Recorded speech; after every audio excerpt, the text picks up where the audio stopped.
traffic there, right? So thanks for joining us today, and I just want to touch base and see how folks are doing. And I thought our icebreaker today could be something helpful for us now too, if everyone wants to share one tip that they have that they found for working remotely or hosting virtual meetings or connecting online. That could be with with your checking in with your matches or just helping your mentors connect as well. So I will go ahead and start by what I've been doing in my background. You saw my cool office here. So I guess that's just about being mindful of what your background is. And so in Teams, which I know a lot of you don't use a lot, the 3 dots there, more actions, you can pick a virtual background if you like to, or you could just blur your background. And I just think that is important for being professional sometimes, or like really thinking about your matches too. Sometimes like they have to be really aware what they're sharing. It might be the mentors and mentees might be sharing more than they think they are if they're not mindful of the background. And also just the visual background, also being mindful of your audio background. We know that we hear unfortunately lawnmowers and other things when it's nice out, that we can hear a lot going on in people's background too. So other tips or things that have been helpful for you as we've been working virtually, remote, just even remote work, or just anything with virtual communication? We've all been doing it. You're all getting better at it. Sure. This is very grateful. Colleagues' daughters who are home. Sorry. Lynn, that kind of cut out. No, I'm just very grateful. I have 2 college daughters who are at home, so that when I wind up with a glitch, I can, they can help me figure it out. Yes, what I need to do. Yes, having that tech support is good. Yeah. Yes, for Zoom meetings that aren't working right. Anybody else have a tip, a success? Hi, this is Peggy from Metro Clinton County in Clinton. Hi, Peggy. Hi.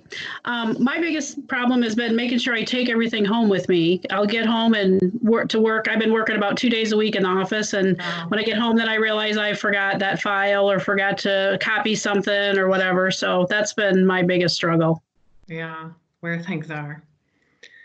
Jamie, New Opportunity said we've been holding virtual group meetings, such as a scavenger hunt. They all got a list of things in the head to take pictures to earn points. So a little activity tip too. And Jamie, what platform have you been using? So for that particular activity, I said they could either send them to me via email or by text message. A lot of them at this point have my cell phone number just because I've been working from home. Also, we started a Facebook workplace page, which has been really, really helpful to have us all be able to connect with one another. And it's pretty easy. A lot of even my most tech challenged mentors have been able to figure that out since it's so similar to the normal Facebook platform. And so they have been able to share on there, since Facebook Workplace offers like file sharing beyond just like regular Facebook that's mostly just pictures and posts. You can share files and different things like that. So they've been able to do it on there as well. And I've been getting a lot of positive feedback from that. Great. Jessica says maybe a challenge is making sure devices are charged. Yeah. I like when it's been nice. It's like I like to go sit out on the porch or something. That's like, oh, there it goes. I left my computer not charging for a long time. I know Facebook has another platform they just created recently, to Facebook Rooms, and I know that's to compete with some of this other some of the other platforms. So I know nothing more about that. I've read a little bit about it, and I don't know if anyone else has used a Flipgrid. I know that's something that schools are using a lot. And if you create a Flipgrid, it's something your mentors and mentees could both do. They record a little video, and then you can share it, and you could share them all in a grid together, but it's just something you record, so it doesn't have to be real time. They do just download an app, but that's pretty user friendly too. Some of you that have kids probably, maybe they've been doing assignments on Flipgrid. And Jess also says correct apps for your meetings are downloaded on all devices. Oh yes, that is a challenge too.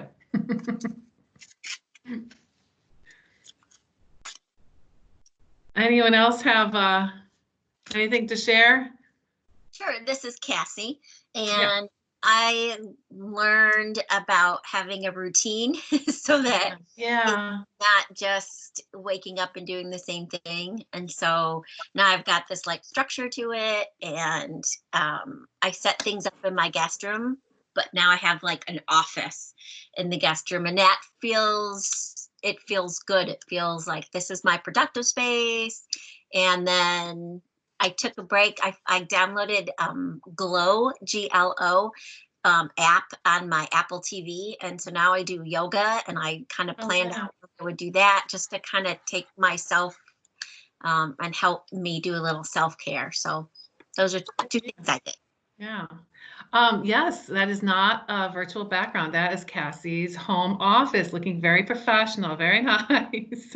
I don't know if anyone else struggles with this, so I have this set up in our sunroom, but like then on the weekends I'm walking by, or even in the evenings, like I just see my computer sitting here, and it just kind of gives me a little anxiety, like because work is just here all the time. So I guess if there's, you have a door to shut, or like, I think that is important, like you said, Cassie, the routine, and it is hard sometimes at home just to shut that down. And because I know it's not like everybody works just 9 to 5 anyway, but there's a little bit more of that temptation when you're home all the time.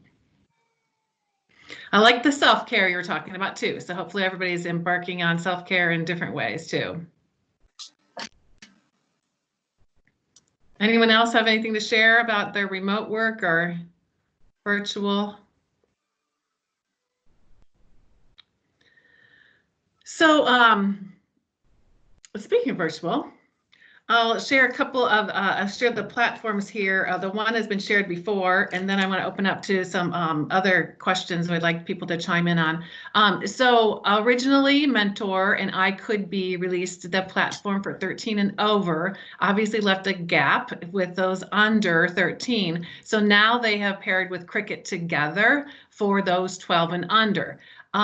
So this is on Mentor's website, their Mentor portals. They have demos that you can watch. They have videos you can watch, but you can set up a demo with either company too. And for both of them, they're asking you to fill out an interest form and pursue it. And I know we've had 4 or 5 programs in the state that have expressed interest, and I know a couple have programs are still working to get enrolled in this. I guess I'm just asking you to keep this on your radar. I know we're looking like things will open up sometimes probably this summer, but I don't think we should be in denial that we're probably going to be back in this situation again. So if this is something that you think is suitable for your program, looking on down the line, I just would encourage you to look at this. So speaking of opening, like some of the counties have been reopening and limited. Has that changed anyone's work situation as far as, I mean, I know you could always, you're never forbidden to really be in your offices, but has that changed anything for anybody in their counties?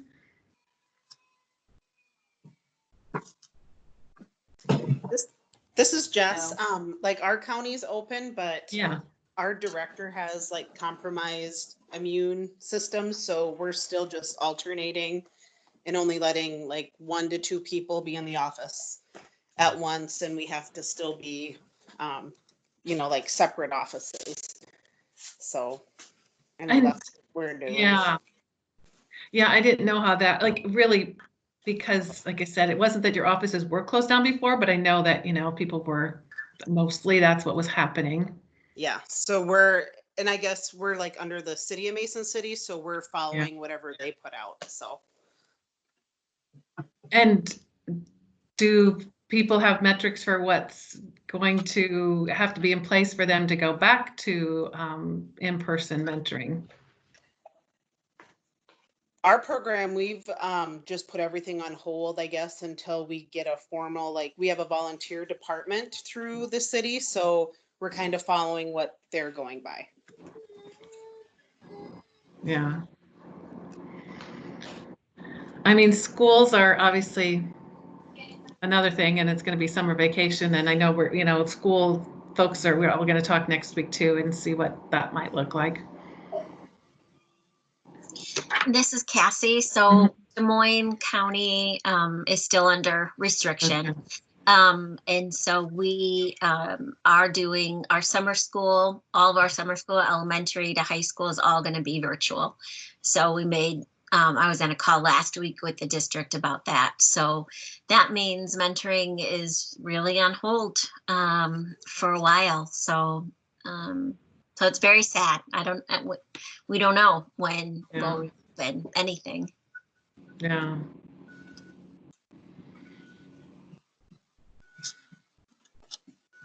No other immediate impacts with.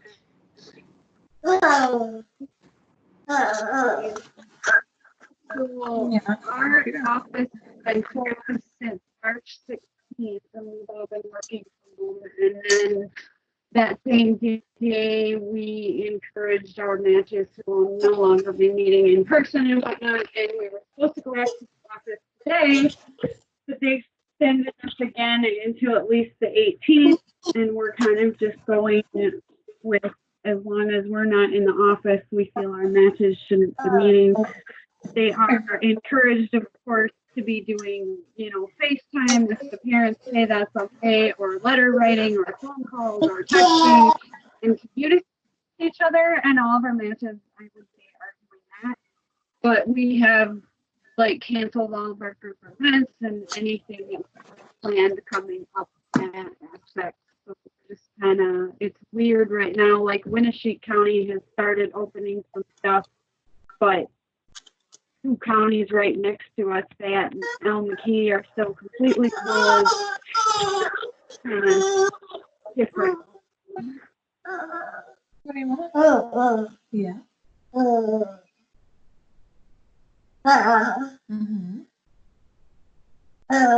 That's my computer. So we, as we do at this time, we have children and animals who like to join us on calls. But if you're not speaking, if you wanted to mute your line, that would be helpful for everyone else that's on. Thanks. I am so sorry. I thought my computer was muted. No, that's lovely. Who doesn't want to hear kids on calls? That's way more exciting than all these old people blathering, right? I know from the quarterly reports, some of the questions that came up quite a bit, people were asking about what folks are doing when they're enrolling new mentors and launching new matches, or if they have mentors that have expressed interest, just keeping them engaged. So are folks still enrolling new matches? Are you onboarding mentors? Are you trying to launch? And how successful is that going?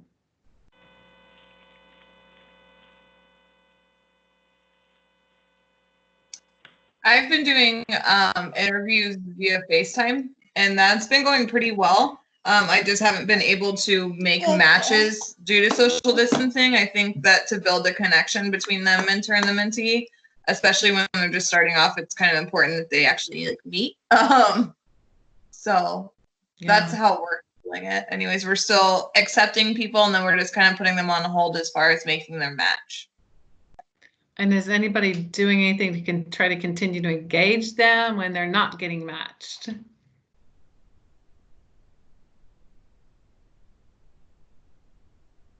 Cassie says they're not enrolling mentors. It's, the challenges of virtual interviewing training.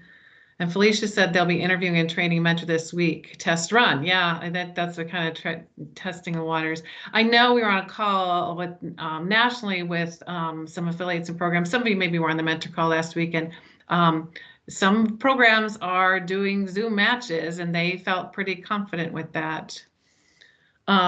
Cassie says they're calling the interested adults and students. So yeah, that's a little bit more than just sending our email messages or whatever. Yeah. Anybody else? I know this is a real concern because we got to keep things moving forward and reaching out to folks and trying to let the community know that we're still out there, still running a program and always looking for mentors. Or everybody's just trying to keep connected with their current matches probably too. This is Colleen again. I know. Yeah, for Mary, us- we haven't really had any inquiries that were. Lynn, was that you? Yes, I think it was two of us at a time. Yes. Yeah, I really haven't had any inquiries Oh. for new bigs. At this point in time, I have made a pitch for those kinds of things on Facebook and our little, but for the most part, we really haven't had any requests. So we're going to need to step that up as we get closer to the school year starting. We like to have a lot of our high school students who are volunteering for us. We like to have them prior to school starting because then we just get a match sooner in the school year. Yeah. So that's kind of not the focus right now. So we'll get there. Yeah. I think somebody else was trying to talk too.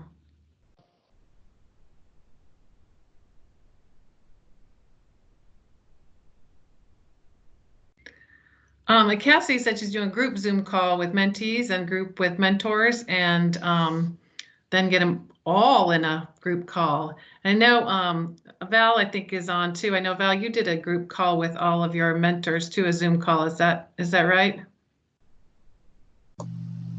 We're working on that currently. We're talking about doing some trainings too that are being offered by an organization that does a lot of my trainings. The students, of course, are easier to get on Zoom than the older mentors. I have probably, not quite a fourth of mine that are not on Zoom. So that takes a little extra work to get them involved, but that's okay. If I can get the majority there. It's hard to find a date and time that works for everybody. You almost have to offer 2 or 3 different times because some are, retired and have their daily routine at home or out for a walk or whatever. So we're working on finding that common time right now. Great, thanks. Uh-huh. Cassie says they're meeting with their high school and elementary peer matches each Wednesday afternoon, doing all kinds of activities, and they're seeing siblings engage, of course, too, which is not surprising when everyone's looking for things to do.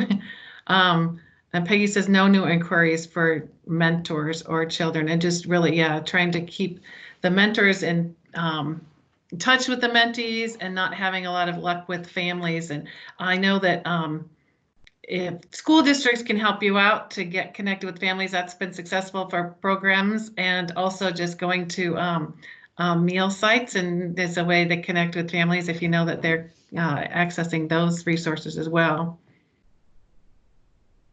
And some other tech resources that folks are using, the Google Classroom and Zoom.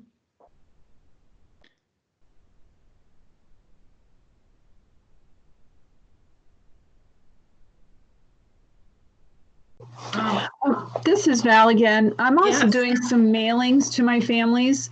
And the first mailing I did was with it was before the Easter holiday. So I included some Easter coloring pictures and all the addresses to the local nursing homes with envelopes included. So the kids could feel like they were doing something for the community. And today I'm working on doing a Mother's Day mailing because a lot of these kids aren't in school. So, well, none of them are in our community. And so I'm sending them a blank card that they can give to their mom or their grandma or their caregiver. And then, another envelope if they want to mail a picture or something to someone else. So I just want them to feel like they're giving when they're at home and not able to get out themselves. So. Great ideas, Val. And again, I heard not those specific ideas, but on the national call last week too, that's what another program was sharing too, that they were kind of mailing activities, so everybody could be doing similar things at home that kind of engage them with their matches as well. Kristen, did you want to share something? No. Okay. some additional resources I wanted to share. Folks also were asking about guidelines for virtual mentoring, some policies.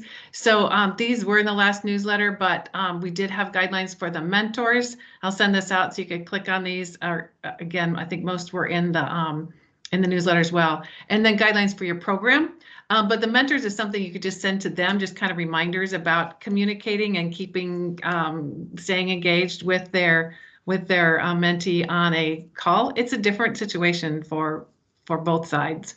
And sometimes young people aren't they're not used to, we think they're all tech savvy, but sometimes they're not just used to engaging this way. Obviously they're not with their mentor.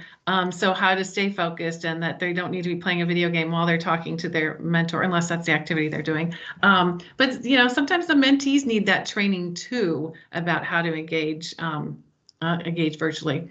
And then the slides are really something that you could use, or you could just share out with your mentors. It goes more in depth about how to engage with their mentee virtually. Colleen said you're posting weekly activity videos on Facebook for families and eventually mentors and mentees. So that is activities they could do together, or just things that they could be doing while they're at home. And Karen says we did a survey with our mentors to determine if they wanted to send a note of encouragement, and asking about returning in the fall, which is something we're looking at as school year ends, how we're gonna have closure, and looking at even starting up again in the fall. And working to update policies and programs for possible virtual participation next year. Yes, that's something we're going to have to keep in mind, that may be looking at this situation again.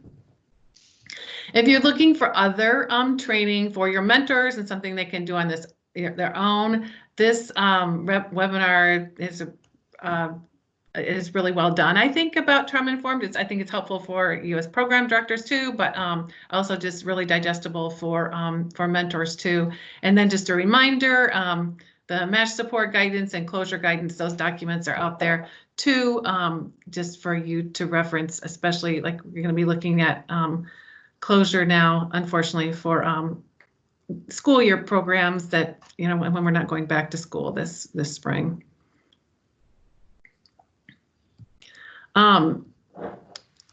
Just upcoming calls and webinars, just to remind for you. I know last time Julie Struck from our office was on the call, and just want to remind you about that Summer AmeriCorps opportunity. There is an informational call that is tomorrow, but you can ask some questions and find out about it.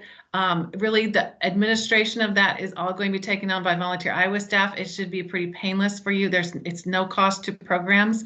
So if you think you could bring someone on to help you this summer with a specific project, and really it's waiving a lot of the parameters about what they're allowed to do in some ways too, that you can do some fundraising, and programs could help. I gave some examples too. Programs could help you with some of these policies and procedures. Maybe it's looking at what recruitment's going to look like in the fall. Maybe it's just doing some of the match support, helping with some of the closure.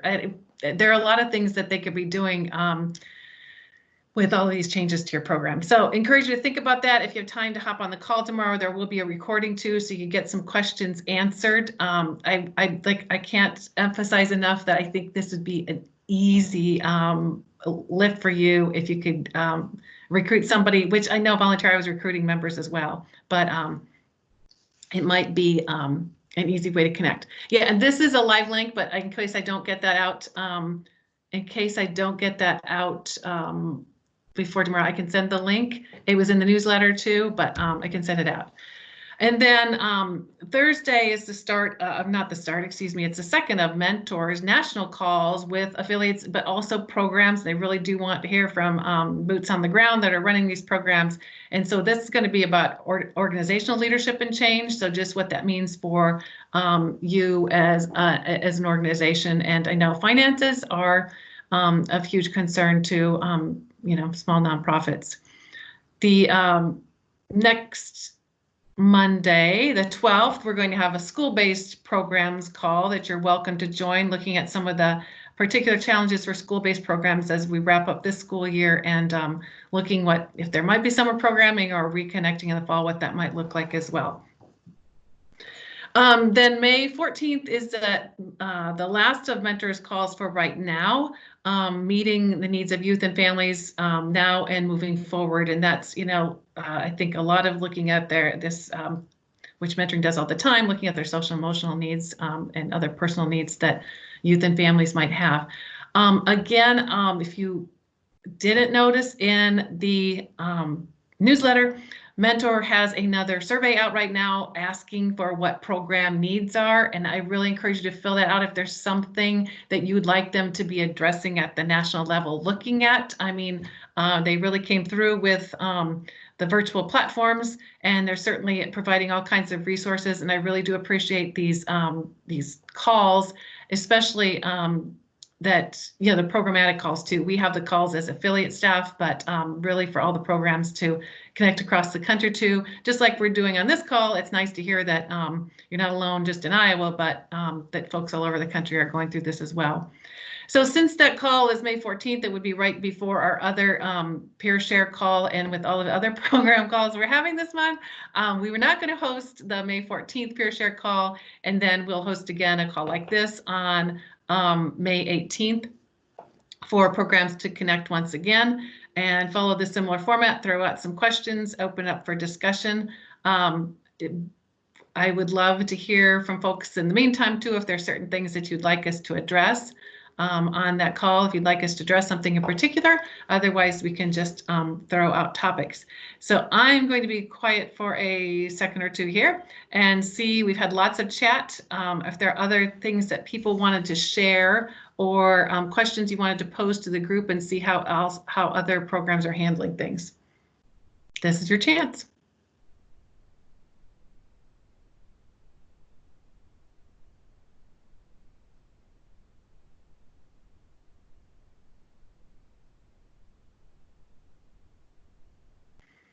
So you're all talked and commented out already.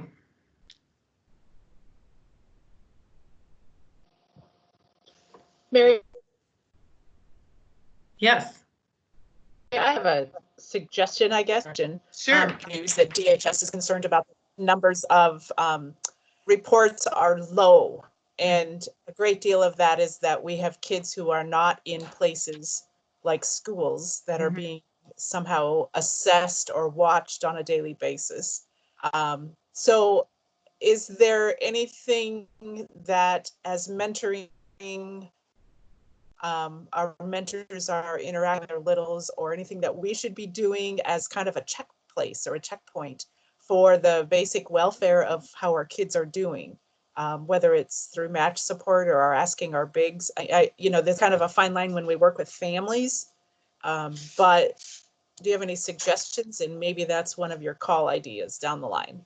Okay. Yeah, I do think that, and that's been the suggestions, like in the match support questions, that checking at this time, and I think everyone has a safety question they generally ask. I know it's usually different. You're usually asking like they feel safe in their match. But I definitely think that should be part of a match protocol, checking in. And also, yeah, I think, and educating your mentors about that too. We talked a little bit at the beginning about backgrounds, give you a lot of information about people. So, they can be taking in a lot, like what they're hearing in the background, as well as seeing in the background, as well as body language and what they're getting from their mentee too.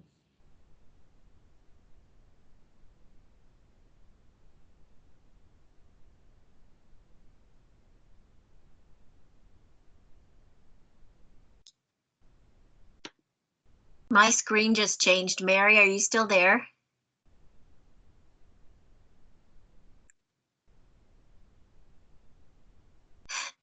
Can anybody else unmute themselves, or did we lose Mary? It looks like we lost Mary. Yeah, I don't see her either.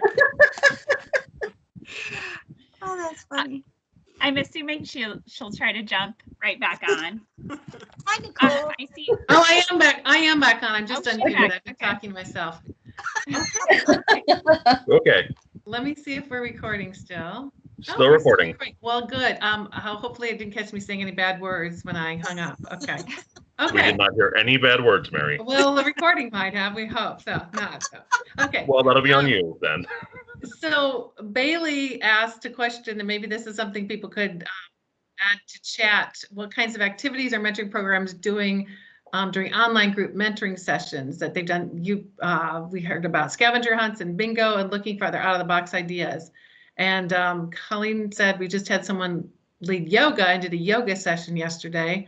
And who said they were sharing videos of the activities? So Colleen, you're doing that. So are those activities things that you're trying to do with your group activities too, or not?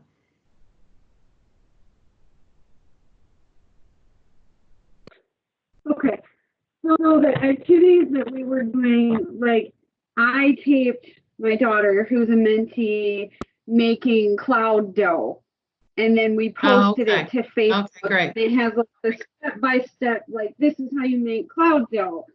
We did one on like homemade no-bake cookies. Kathy did a puppetry fun one, and then we did just this last week was building a fort and watching a movie, and they're like step-by-step activity videos that people can watch and then hopefully do the activities at home with stuff they already have house, and eventually mentors and mentees can do them together. Fun, great.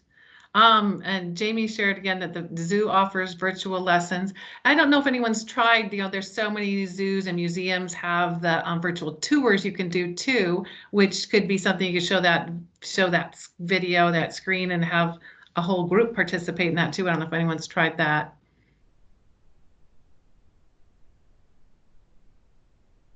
Any other questions for the group? That means you're all doing such awesome work. It's nice to see everyone's faces. Truly, I'm not being facetious when I say that. I mean, it's just you're overcoming different challenge and hurdle every single day and just still continuing to work so hard to keep kids connected at this time, which is so important. And I'll make the plea that I always do, just don't forget to remind folks of the good work you continue to do, because everyone is super aware right now how important social connections are for all of us. So don't forget to remind people that you're doing this all the time and you're providing this really essential service for young people right now. So don't be shy about shining your bright light and letting people know what you're doing. If there aren't any other questions or comments, we'll wrap up for today. I think the OJJDP folks, you want to stay on right now then, Nicole, or? Yeah, if you're an OJJDP program, if you just stay on the call, that'd be great. And then I won't hang up, and we'll say goodbye to everyone else, and thank you for joining us today. And obviously, you know where we are. Reach out if I can help you any specific issues with your program. Thanks. Thanks, Mary. Thanks, everybody. Bye-bye. Okay, I stopped recording.